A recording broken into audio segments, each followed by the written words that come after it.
চাঁদপুরে বেড়েছে গরুর রোগ। রোগটির নাম হচ্ছে গরুর লাম্পি স্কিন রোগ। দুশ্চিন্তায় প্রান্তিক ও বাণিজ্যিক খামারিরা।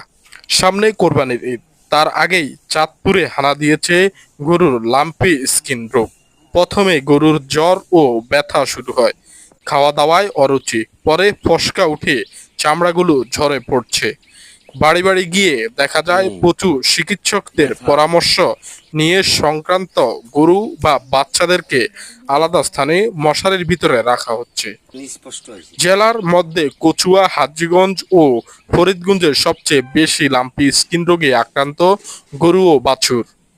পশু হাসপাতালে নেওয়া শতকরা ৭০ থেকে ৮০ ভাগ গরু ও গরুর বাছুরের ধরা পড়েছে লাম্পি স্কিন রোগ। ০ থেকে ৪ বা ৬ মাসের ছোট বাছুরগুলো আক্রান্ত বেশি, মৃত্যুর ঝুঁকিও বেশি বাছুরগুলোর। এই ভাইরাসটি মশামাছি থেকে ছড়িয়ে পড়ে।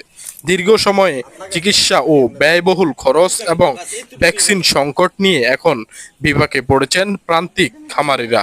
জেলায় গরু লাম্পি স্কিন রোগে আক্রান্ত ১৬৫ এলাকা চিহ্নিত করা হয়েছে। যখন মশামাছির উপদ্রব বেশি থাকে তখন এটা ছড়ায় বেশি। নতুন করে ভ্যাকসিন তৈরি হয়েছে, তাছাড়াও কিছু ভ্যাকসিন ইনপুট করেছে সরকার।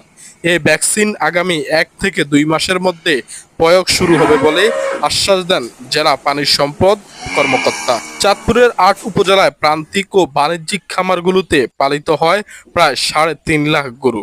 ২০১৯ সালে বাংলাদেশের প্রথম গরুর এই রোগ ধরা পড়লেও এবার চাঁদপুরে এর প্রকোপ বেশি বলে জানিয়েছেন চিকিৎসকরা।